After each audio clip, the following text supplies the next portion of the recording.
Is cendekia. Nah, masih 1 menit nih ya. eh Mari adik-adik semuanya kita sejenak untuk berdoa. Mudah-mudahan pertemuan perdana ini dapat mendapatkan atau diridhoi oleh Allah Subhanahu wa taala.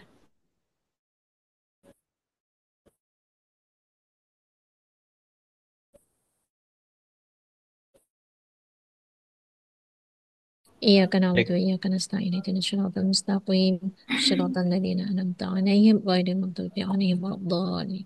Amin amin ya rabbal alamin. Baik, eh mungkin Kak Nur mau beberapa perkenalan dulu ya dari adik-adik Arois. Sebelumnya perkenalkan nama saya Kak Nur Istirohah. Adik-adik bisa memanggil dengan Kak Nur aja gitu ya, biar lebih dekat.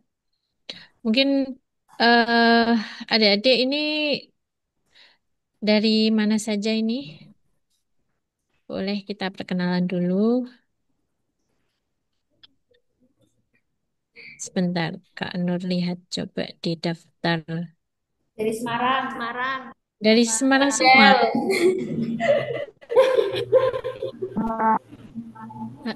Del. Alexander di mana? Dari Semarang. Semarang. Inas?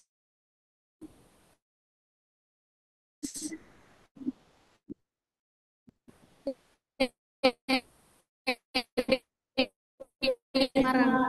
Dari mana itu? Wonosobo Bogor. Bogor. Kota. Masuk. BTW ini udah pada sholat Isya belum? Belum.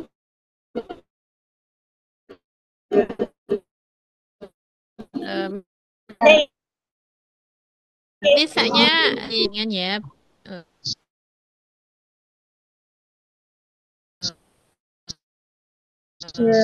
7 sampai jam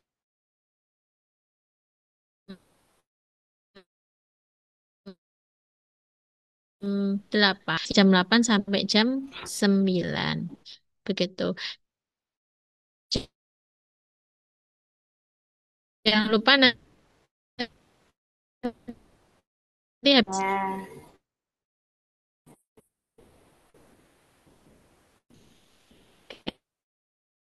Nah, Kak Nur mengisi Kak Nur share materi.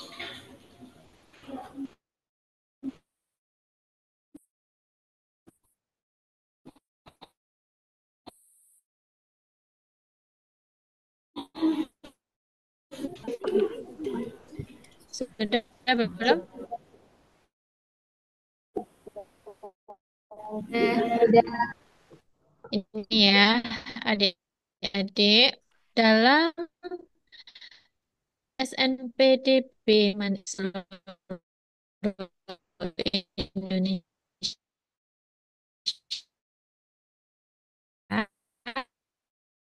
atau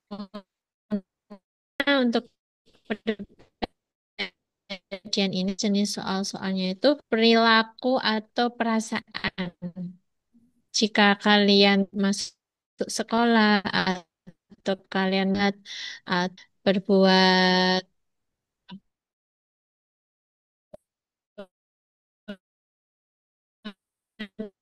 namanya semuanya ya ada peran tingkah laku gitu. Jadi untuk soal kepribadian 78 soal itu memang tidak dipelajari di eh,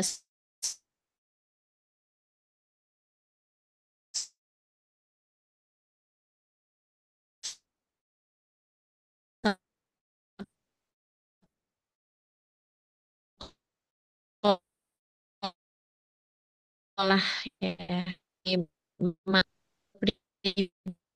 kepribadian.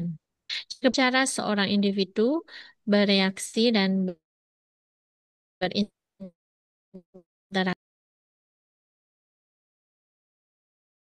ya, mungkin Wonosobo, Kebumen dan lainnya itu hanya punya kepribadian masing-masing.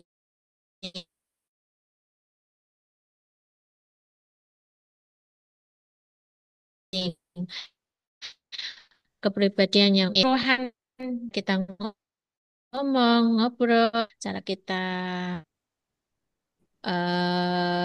kita menghadapi situasi, kondisi, masalah itu semuanya kepribadian atau personality.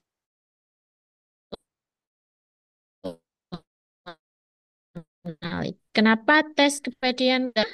Tes ini itu untuk karakter karakter dari calon peserta didik yang akan eh, masuk ke Man IC begitu. Nggak hanya di nggak masuk ke Man IC, nanti kalau kalian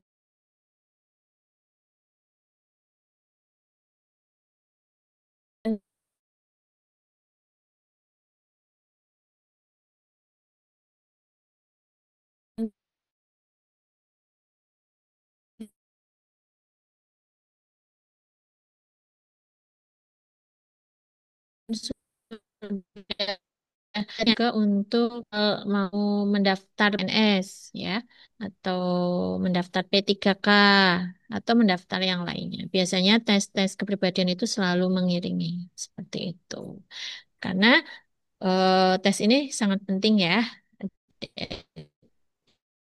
Adik, karakter,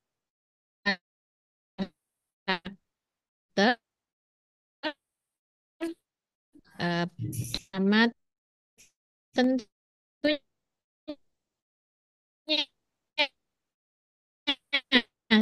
satu ya fisik liputi anak atau tidak terus ekspresi wajah itu. Kemudian yang kedua, psikologis. Psikologis apa? Pikiran, perasaan, motivasi. Yang ketiga, sosial. Sosial meliputi apa? Interaksi, komunikasi, serta hubungan. Yang keempat, emosi. Perasaan, reaksi, kontrol emosi. Jadi seperti itu ya, ada aspek utama dalam diri kita atau dari dalam kepribadian itu sendiri. Bisa adik-adik dari MTS Ar-Rais, penjelasan Kak Nur kecepatan apa enggak? Atau pas?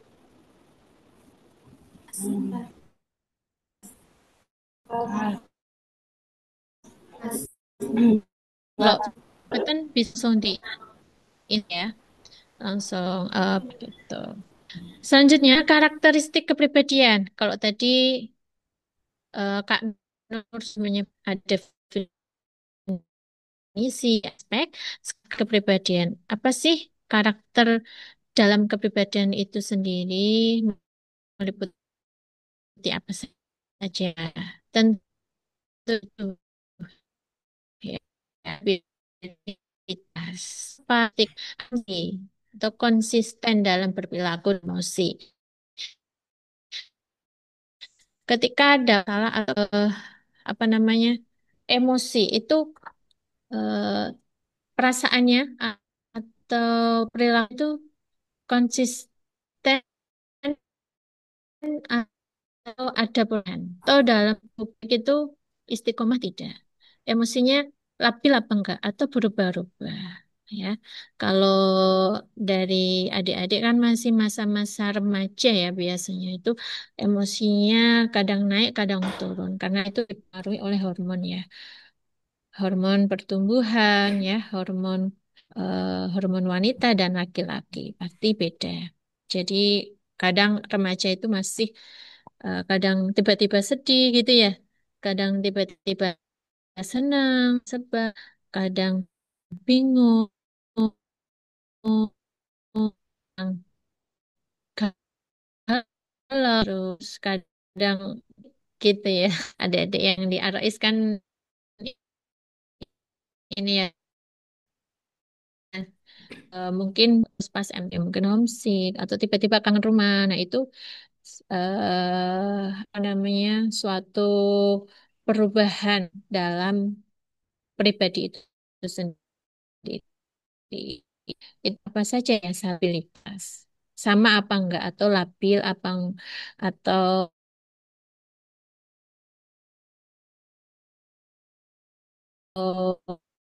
oh, sebenarnya kita mengambil keputusan kepribadian ini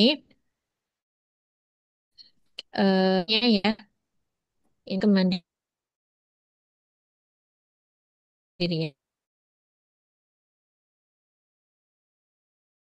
ya, untuk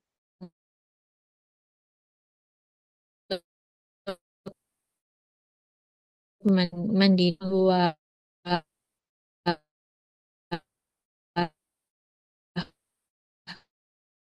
ya. Yang ketiga berpikir dan berempati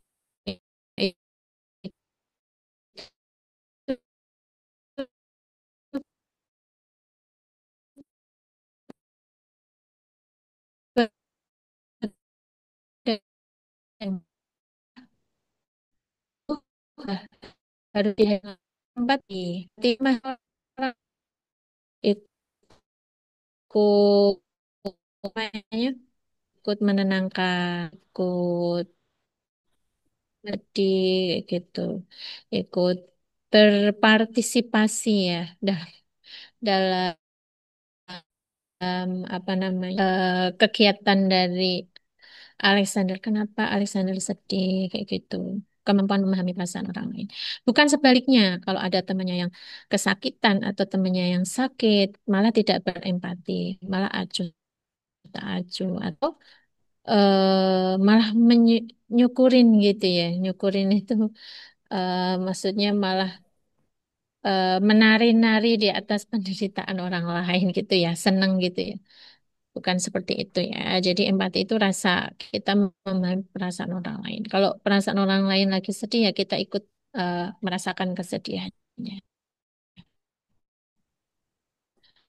Bagaimana kita dibentuk untuk kreativitas kita ya dalam menjalani atau dalam membantu teman-teman yang mungkin butuh bantuan.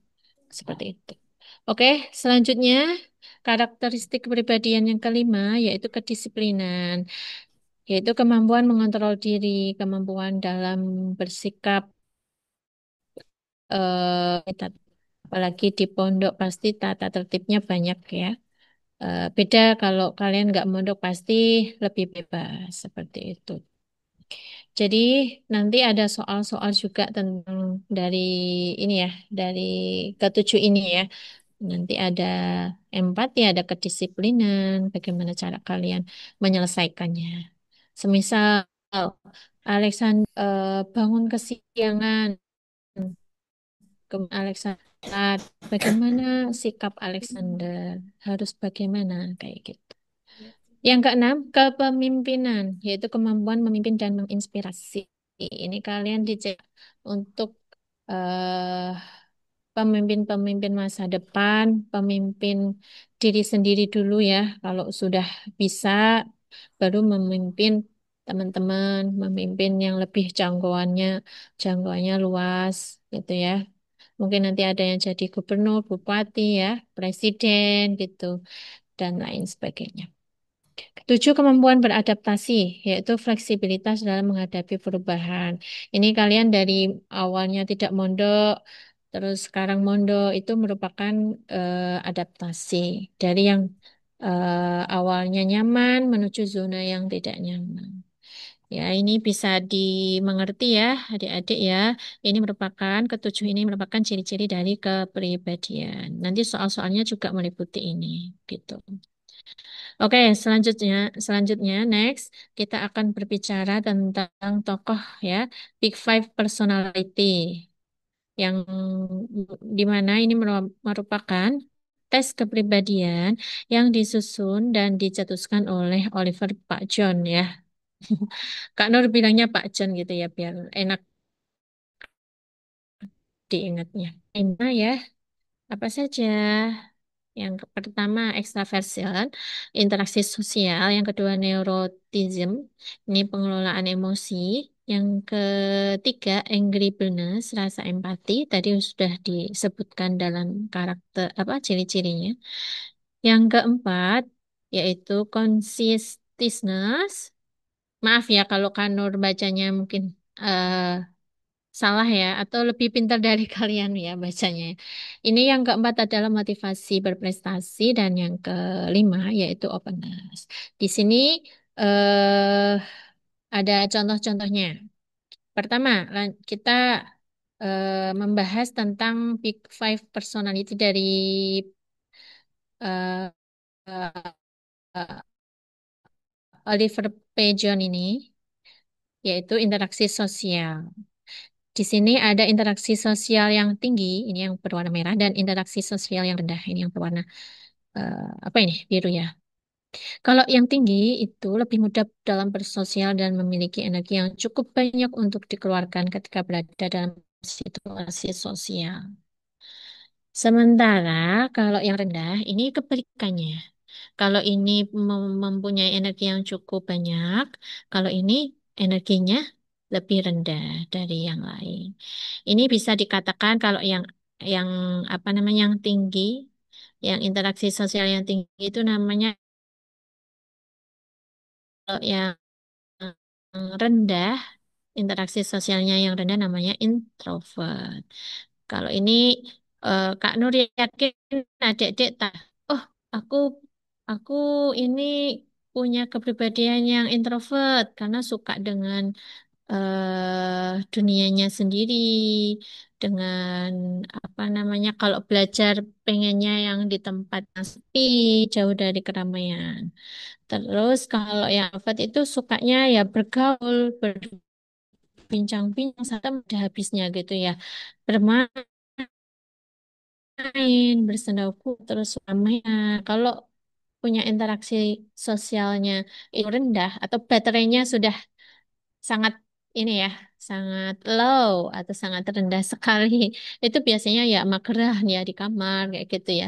Tidak eh, keluar rumah atau malas lah untuk berinteraksi sama teman-teman atau di dunia luar itu kayaknya malas gitu ya.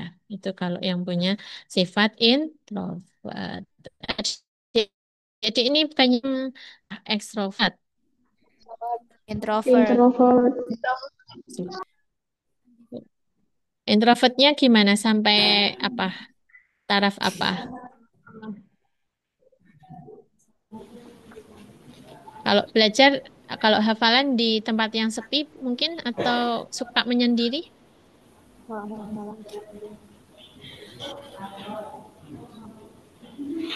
Oh gitu. Ketinggian. Jadi masing-masing tuh punya karakter yang masing-masing ya, yang unik, yang berbeda. Mungkin si A pengennya di tempat yang sepi, si B sukanya keramaian gitu. Itu ciri-ciri yang pertama. Lanjut kita ciri-ciri yang kedua, emosi. Ini silakan adik-adik bisa sambil ngopi atau ambil minum gitu ya. Tadi makan malamnya sama apa? Ayam. Ayam. Oh, ayam ya, makan berat ya. Oke, Ya. ayam apa? Goreng. Ayam goreng. Ayam Ya. goreng. Kayaknya enak-enak ya menunya ya. Dapat MBG nggak? Enggak. Oh, Dapat ini. hah? Mungkin belum ya. Mungkin belum lama-lama nanti mungkin menyeluruh ya. Datang. Oke, selanjutnya pengelolaan emosi. Ini juga sama kayak tadi. Kalau tadi ada yang tinggi, ada yang rendah. Kalau yang emosi itu bagaimana? Yaitu cenderung memiliki emosi yang stabil. Yang stabil itu bagaimana? Ya, suasana hati yang baik, tidak mudah khawatir,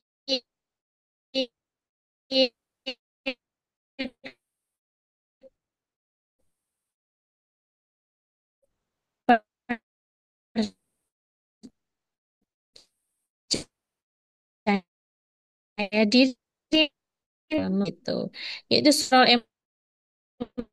emosi, mudah marah, mudah sedih, mudah apa ya?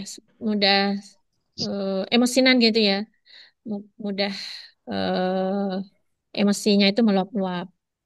Terus merasa tidak aman, tidak percaya diri dan cenderung pesimis. Tapi adik-adik yang di sini insya Allah orangnya semua ya optimis. Karena kalian sudah meluangkan waktu untuk belajar ini, persiapan untuk soal-soal SNMPTB, itu sudah sangat luar biasa. Ya entah itu nanti entah nanti hasilnya bagaimana, kita serahkan kepada Allah. Yang penting sudah ikhtiar dan sudah berusaha. Jadi mulai sekarang juga udah latihan dengan mental baja ya anak-anak ya, mental yang optimis, yang tidak mudah apa pesimis. Jadi kalau dapat kemungkinan yang terburuk itu udah siap-siap duluan gitu. Oke, selanjutnya sudah dua, masih berapa lagi? Tiga lah lagi. Oke, yang ketiga yaitu rasa empati. Tadi ya sudah Kak Nur jelaskan, yaitu perasaan yang apa tadi? Memahami Memahami orang perasaan orang. lain. Ini juga ada yang tinggi, ada yang rendah. Kalau yang tinggi itu mudah dalam bekerja sama dengan orang lain. Terus senang membantu orang lain dan mempunyai empati yang tinggi. Ringan tangan lah ya. Ringan tangan itu bukan memukul, tapi ringan tangan dalam hal kebaikan. Mudah membantu. Kalau ada yang temannya butuh pertolongan itu menolong. Seperti itu. Tidak harus disuruh, tapi udah ada keinginan dalam diri. Orang yang rasa empati itu cenderung untuk lebih kompetitif dalam menghadapi orang lain, saingannya seperti itu. Terus tidak dapat bekerja sama, bahkan bisa melakukan tindakan manipulasi terhadap orang lain tanpa masalah seperti itu, ya. Jadi kita dituntut untuk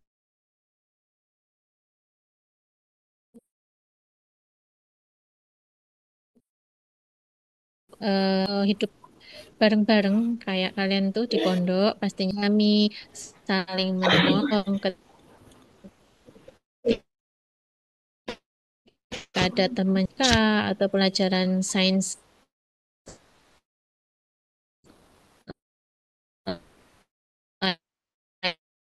lainnya itu ditanya sudah makan belum, diambilkan makan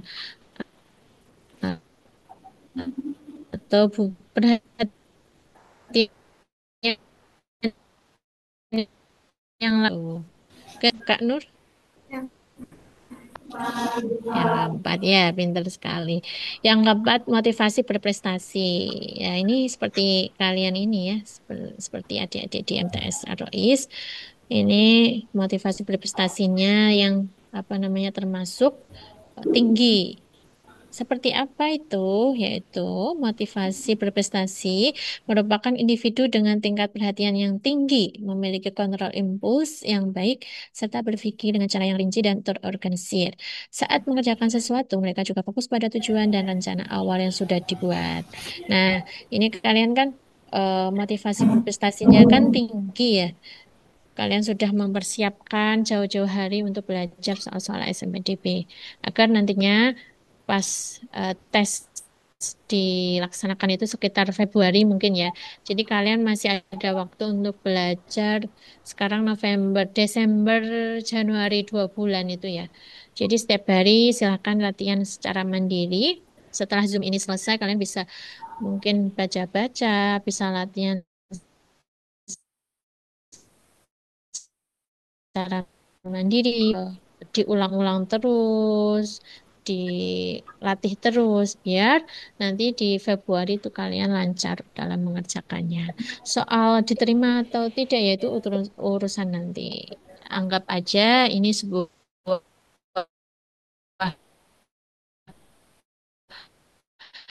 eh, nambah pengalaman kalian ya untuk belajar kepribadian karena manfaatnya juga buat nanti kalau mau daftar atau mau kerja kayak gitu ini juga diperlukan. Kalau mau kuliah juga mungkin ya beberapa ada yang butuh tes yang seperti ini. Yang mempunyai motivasi berprestasi yang rendah, yaitu kebalikannya, individu yang kurang terstruktur dan kurang terorganisir. Mereka mungkin menunda-nunda. Siapa nih yang suka menunda-nunda gas. Lainnya udah buru-buru gitu ya dikerjakan. Kalau bisa ya itu punya sudah direncanakan, sudah bikin list, buka, sudah bikin target, sudah disiapkan.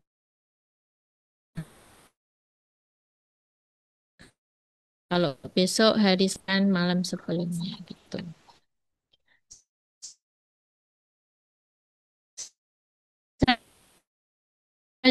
Selanjutnya yang punya artinya mereka itu memiliki ketertarikan terhadap berbagai hal. Mereka juga menikmati pengalaman yang baru dan cenderung suka bertualang serta mempunyai pribadi yang kreatif.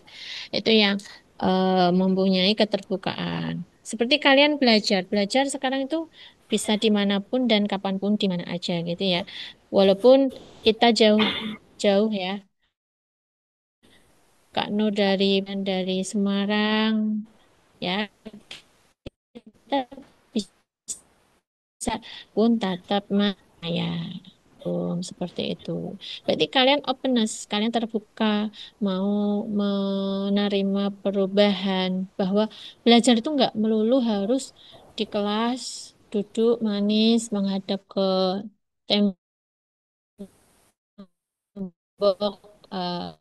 ke papan, tapi sekarang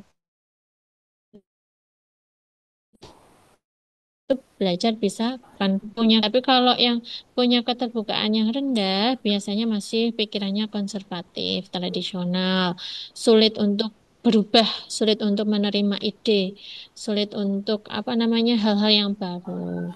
Seperti itu. Kalau dikasih tahu kolot lah pemikirannya itu masih kolot, gak mau ada perubahan seperti itu. Oke, selanjutnya langsung ini ada contoh-contoh dari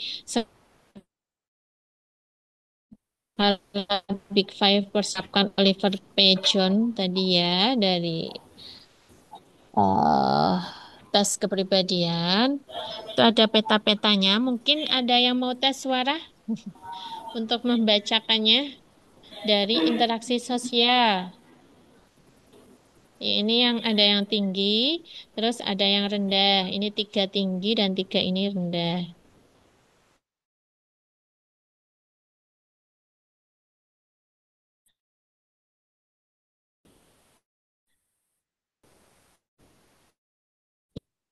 Ya,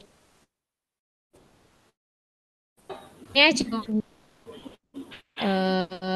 Kinan dibaca. Tiga aja ini yang interaksi sosial yang tinggi. Ini satu, tiga. Yang Nanti pertama, lalu yang satu di sosial yang ini termasuknya nanti coba Aleka yang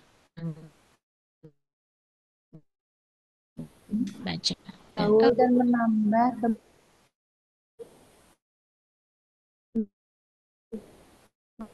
teman baik.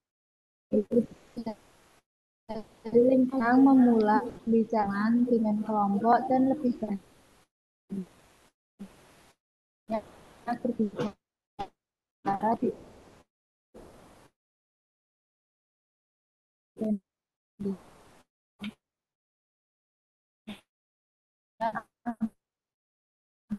satu toh tekor apa? dari Kak Kinan, Dek Kinan, skor Alexandra.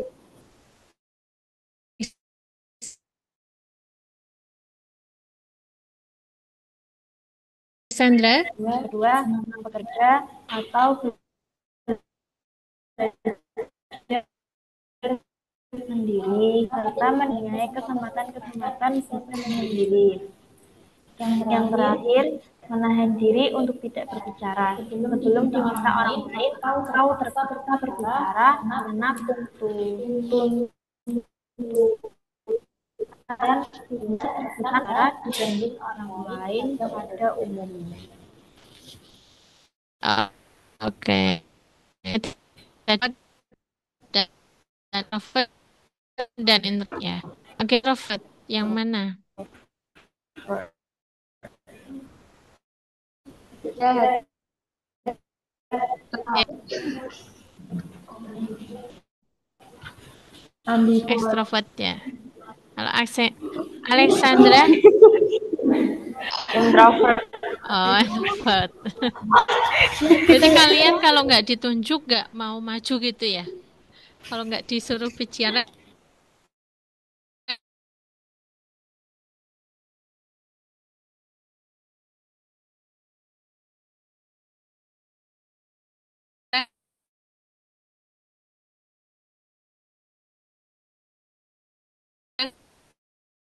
nggak mau dimaksimalkan untuk mengekspresikan diri.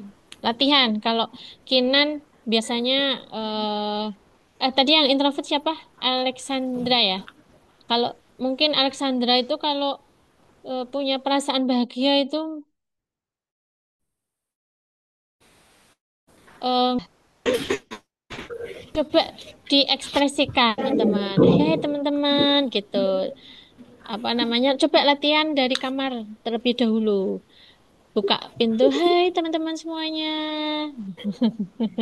Itu latihan ekspresif gitu ya, ekspresi untuk jadiin ekstrovert ya, biar biar pede, optimis, bahagia. Teman-temannya kan itulah yang dirasakan gitu. Mulai dari diri sendiri, coba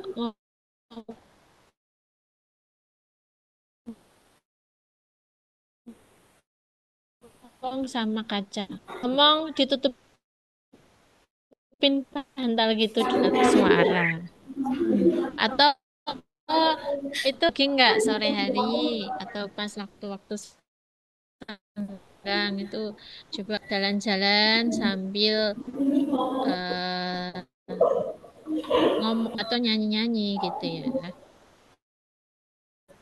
Asal nggak apa ya dikira malah yang baru ya. Oke, selanjutnya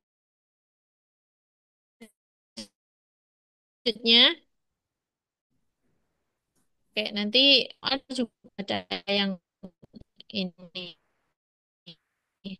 hal itu yang bisa pilih ya, milah-milih, memilah-milih mana baik yang yang termaksimal dan jangan sampai jawabannya itu kalian bisa menjawab tapi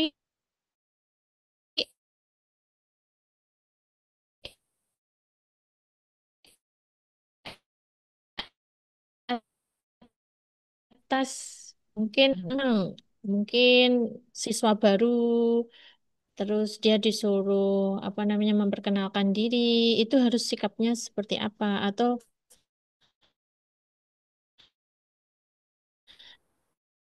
dia seperti itu nanti dalam soal ya. Untuk soal-soal kalian sudah pretest kan? Itu soal-soal kepribadian Bang. bagaimana? Nah,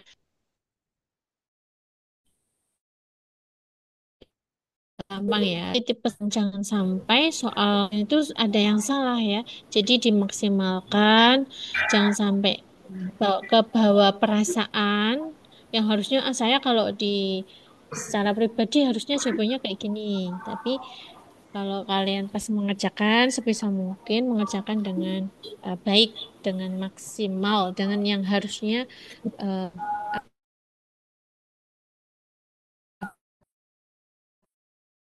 apa jawaban seharusnya seperti itu. Nanti Kak Nur kasih tips-tipsnya. Dia ada yang rendah. Yang tinggi ini bisa mengendalikan gejolak emosi yang berlebihan untuk mampu tetap berpikir jernih ketika menghadapi masalah atau tekanan yang terasa berat. Terus tetap mampu menikmati suasana dan sikap santai ketika menghadapi masalah atau tekanan batas waktu penyelesaian tugas yang mendesak. Dan mampu bersikap tenang dan terkendali ketika menghadapi situasi darurat yang menuntut kemampuan bersikap dan mengambil keputusan secara tepat. Jadi ini tadi yang pengelolaan emosi tadi yang stabil. Ini ya, yang tiga contoh ini ya. Sedangkan yang punya skor rendah dari pengelolaan emosinya itu cemas jika menghadapi hal-hal yang baru, bahkan bisa menjadi lebih gugup ya ketika ada kemungkinan bahwa saya akan dinilai oleh orang lain, baik buruk, pandai, kurang pandai, cekatan lamban. Biasanya ini apa ya? eh, Terlalu memikirkan apa yang katakan seperti itu, baper. Merasa tegang ketika ada kejadian yang tidak terduga atau harus bertindak dalam waktu yang secepatnya hingga tidak bisa menikmati aktivitas penyelesaian tugas, lemah lembut dan cepat peka dalam mengenali kebutuhan atau masalah orang lain. Gitu ya, benar ya. Ini contoh-contoh. Terus rasa empati. Ini Kak Nur cepetin atau gimana? Cepetin ya, habis ini langsung latihan soal gitu ya. Oke. Rasa empati. Mudah bekerja sama dengan berbagai macam orang. Mudah bersikap ramah akrab. Berperilaku spontan tanpa perlu dipikir terlalu panjang kepada orang-orang lain yang ditemui, berhati-hati dalam bergaul sehingga secara umum membutuhkan waktu yang lama untuk bisa merasa akrab dengan orang lain. Ini yang mudah bekerja sama dan mudah bersikap ramah akrab dan lain sebagainya itu, yang dua ini merupakan yang skor tinggi. Kemudian yang berhati-hati dalam bergaul, berpikir cermat sekali dan banyak pertimbangan, bisa bertindak keras, eh, terlalu kaku, menyakitkan dan lain sebagainya. Ini merupakan yang empati rendah gitu ya. Pokoknya ini kalau nanti ketemu soal insya Allah, oh ada gambarnya seperti itu.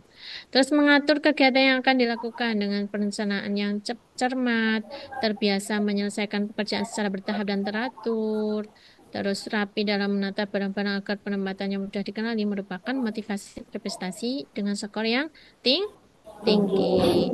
Sedangkan dengan skor yang rendah biasanya lebih memerhatikan cepatnya penyelesaian suatu tugas, meskipun kualitas penyelesaian dinilai orang lain kurang begitu baik. Berusaha-berusu gitu ya, bahasa Jawanya, atau apa ya, buru-buru.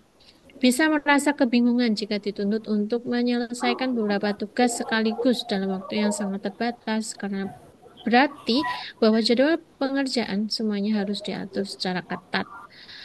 Gitu. Terus kurang sabar dalam menyelesaikan tugas yang banyak, menuntut penyelesaian secara hati-hati dan rinci detail. Tadi juga ada karakteristik dari kepribadian. Kita juga dituntut untuk apa namanya, mempunyai sifat yang kreatif, inovatif. Jadi kalau Inovatif. ada tugas Hmm. yang mendesak atau butuh deadline yang harus segera diselesaikan, kalian itu tanggung jawab itu. Kreatif. Bagaimana nih cara penyelesaiannya? Bukan bagaimana nih cara menghindarinya, bukan seperti itu, tapi kalian hadapi dengan penuh rasa tanggung jawab. Itulah Hmm. orang-orang yang punya kepribadian yang baik, yang bagus. Terus, keterbukaan ini yang terakhir ya. Keterbukaan dengan skor yang tinggi. Apa saja menyenangi kegiatan penambah pengetahuan baru sebanyak-banyaknya yang mampu merangsang rasa ingin tahu dan keasikan berpikir. Berusaha untuk selalu mencari cara-cara baru dalam melakukan sesuatu. Menyenangi keindahan lebih daripada sekadar unsur kegunaan. Mungkin malah lebih menyenangi sesuatu yang indah meskipun oleh orang lain dinilai kurang berguna. Terus selanjutnya menyenangi hal-hal yang nyata, sederhana, mudah dicerna atau dipahami. Menyenangi tindakan yang praktis yang tidak berbelit-belit sehingga secepatnya bisa diselesaikan. Menghindari tindakan-tindakan yang bisa menjadi bahan gunjingan dan memilih selera gaya perilaku biasa yang tidak terlalu menarik perhatian. Gitu ya. Kalau yang keterbukaan biasanya suka hal-hal yang baru. Tapi kalau yang eh, skornya skornya rendah biasanya ya pengennya ya ini gitu ya, sederhana, tidak mau perubahan dan lain-lain. Itu merupakan pengantar dari teori-teori kepribadian ya, adik-adik semuanya. Mudah-mudahan bisa dimengerti. Insya Allah soal-soalnya mudah dan Kak Nur doakan mudah-mudahan dari MTS Arois dalam mengerjakan soal-soal kepribadian itu bisa menyelesaikannya dengan baik, dengan maksimal. Tuh. Oke, ada pertanyaan? Seperti sudah cukup ya. Cukup. Oke, cukup. Kita stop Oh, share. Ini masih berapa? Dua-dua. Ya. Kak Nur share lagi soal-soal yang ini. Oke, sudah kelihatan, adik-adik?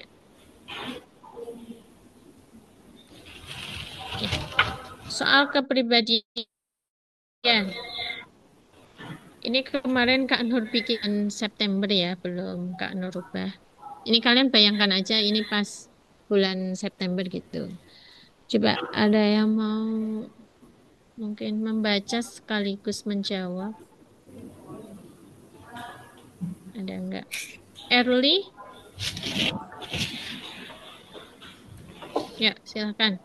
Bisa dibaca. Ahmad Akbar mendapatkan tugas sejarah yang harus selesai pada hari Senin 22 September 2025. Hal apa yang harus dilakukan Ahmad Akbar sedangkan waktu sangat berdekatan dengan tugas-tugas lainnya yang harus dikumpulkan di hari dan tanggal yang sama? Kalian dijawab, Kak. Iya, nah.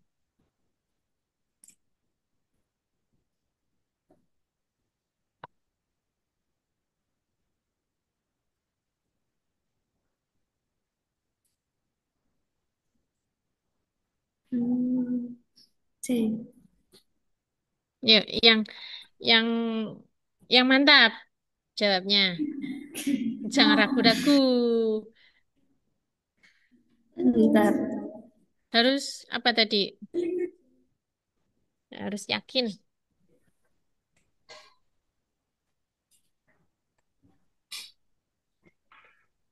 Ini merupakan soal nomor satu itu contoh punya orang yang punya motivasi belajar yang tinggi. Ciri-cirinya tadi udah Kak Nur sebutin ya. Terorganisir, tidak buru-buru, orangnya bertanggung jawab dengan tugas-tugasnya. Kalau bisa dikerjakan tugas sebelum deadline-nya.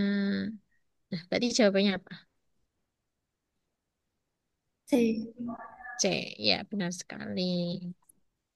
Ya, jadi Ahmad Akbar akan menyelesaikan tugasnya pada tanggal 21 September 2025 jika memungkinkan. Itulah orang yang punya motivasi yang tinggi. Sedangkan orang yang mempunyai motivasi yang rendah mungkin akan menjawab dengan D, ya, meminta tolong temannya agar tidak terlambat deadline atau mungkin meminta alasan gitu ya, minta alasan untuk 1 2 hari gitu ya setelah deadline tugas atau kemungkinan yang selanjutnya mungkin akan pada waktunya. Mungkin kalian bingung ya antara A sama C ya, tapi kalau bisa didahulukan untuk yang ini, yang C. Kenapa? Karena ciri-ciri orang yang punya motivasi yang tinggi itu sudah dipersiapkan jauh-jauh hari dan apa namanya lebih orangnya itu lebih tanggung jawab.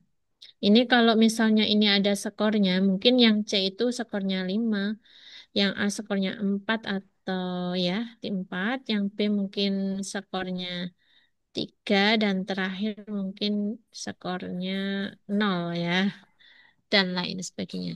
Tapi kalau jawabannya benar itu satu, salah itu kosong, kalian harus memaksimalkan jawaban. Biasanya Kak Nur pesan, silakan jawabannya itu yang paling maksimal, yang paling terbaik dari yang baik gitu. Oke, paham ya? Early ya. Oke, selanjutnya terima kasih Kak Erli. Ya, berani mencoba itu baik. Kak Erli nunjuk siapa? Nomor 2. Request. Ayah. Siapa? Ayah. Ayah. Yo, Ayah. Silakan.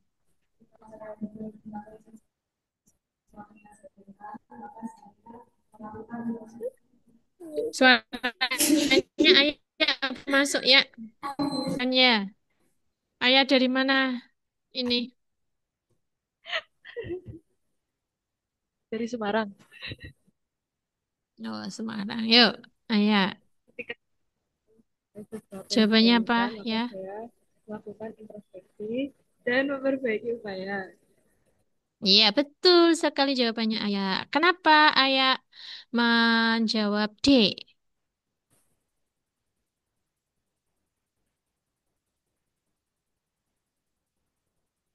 Saya belajar dari pengalaman. Bahwa orang yang apa namanya? Orang yang baik itu orang yang tidak menyalahkan orang lain, namun selalu melakukan introspeksi. Apa sih yang membuat gagal atau eh apa namanya, bagaimana upaya yang harus dilakukan. Karena kalau orang itu mempunyai prestasi apa motivasi yang rendah, biasanya itu malah mencari kambing hitam gitu ya. Bukan mencari kambing beneran ya, maksudnya mengkambing hitamkan orang lain atau mencari-cari kesalahan orang lain. Jadi kalau kita nih orang sebagai orang yang punya kepribadian yang baik, harusnya ya kita harus melakukan introspeksi terlebih dahulu. Walaupun wajar kalau gagal terus menyalahkan orang lain, itu wajar, namun itu merupakan kepribadian yang enggak banget gitu ya. Kalau bahasa gaulnya enggak banget deh gitu. Itu ya, adik-adik ya. Paham ya yang kedua ya, benar sekali sih, Ma. Mbak Aya tunjuk kalau mungkin yang cowok Mbak Aya nomor 3. Pada kenal nggak cowoknya, kalian di kelasnya campur apa sendiri-sendiri? Campur. Campur ya, berarti kenal ya dengan anak cowok ya. Silakan. Ayak milih. Absel. Siapa? Asem. Ayo, pahit. Namanya siapa? Pahit. Atsel, Atsel, Oh, Atsel. oh Axel. Iya, Maaf ya, telinga Umi, telinga orang Jawa gitu ya, dengernya asem sama pahit. Maaf, maaf. Axel, Axel. Ini orang mana ini Axel? ya, Atsel. Orang Bogor. Wow, Bogor. Yang paling jauh tadi ya, Axel. Yuk, keren. Orang namanya keren. Pasti orangnya keren juga ya. Gaul. Amin. Coba Axel. Bisa nggak menjawab nomor Ya, 3? Yuk, dibaca dulu. bila ada teman yang nomor tiga tuh. Ya, benar. 3. Ayo tadi Nomor tiga. nyimak nggak? Bila ya, bila ada teman yang salah memanggil nama saya, maka apa yang seharusnya saya lakukan? Nah, ayo apa? Marah atau tersinggung gitu. Coba Axel. Eh, sesuai pengalaman C jawabannya. Oh, subhanallah, masya Allah. Berarti Axel anak baik ya. Ternyata. Tak kira Ya, sesuai pengalaman saya akan tersinggung Kak Nur atau saya akan marah-marah Kak Nur. Subhanallah. Ternyata Kak Excel anak yang baik, punya kepribadian yang mulia, ya. Kalau ada yang salah memanggil nama atau sengaja gitu ya, itu kita ingatkan baik-baik. Gitu. Oke, baik. Bagus, Excel sudah apa namanya menjawab dengan benar. Yang keempat, Excel tunjuk siapa lagi? Kita Inas. masih ada waktu 10 menit. Eh, Kak Inas selanjutnya. Iya, Ines. Ya, silakan Ines. Ines apanya Excel ini?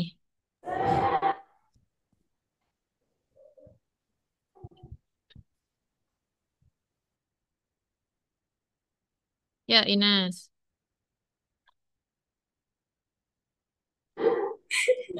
Loh, Jika ada mana hal, Ines? jika ada hal-hal yang merusak rencana saya, maka saya C. Apa? Saya melakukan evaluasi menyeluruh. Ya, benar sekali. Biasanya begitu enggak? Iya, alhamdulillah ya anak MTS ya anak MTS Ar-Rois orangnya punya akhlakul karimah yang baik-baik semua. Masya Allah. Amin ya Robbal Alamin. Begitu ya anak-anak ya. Kalau sudah melakukan evaluasi menyeluruh, kamu kalau mau meluapkan emosi kamu, kesedihankah atau marahkah, silahkan. Tapi diluapkan dengan hal-hal yang mungkin ke arah yang positif atau ke arah selain mungkin orang lain tanpa mencederai orang lain gitu ya.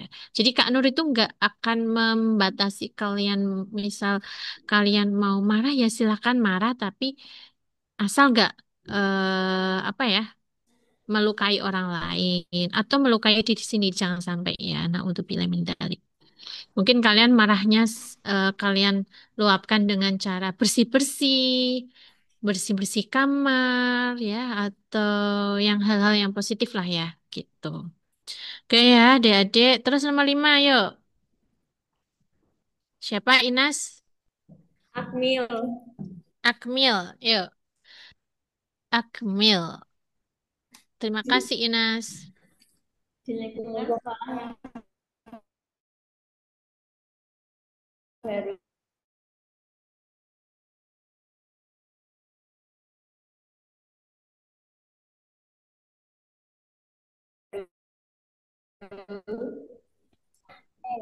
Kenapa, Cek? Yuk, alasannya. Karena saya ekstrovert, saya Apa?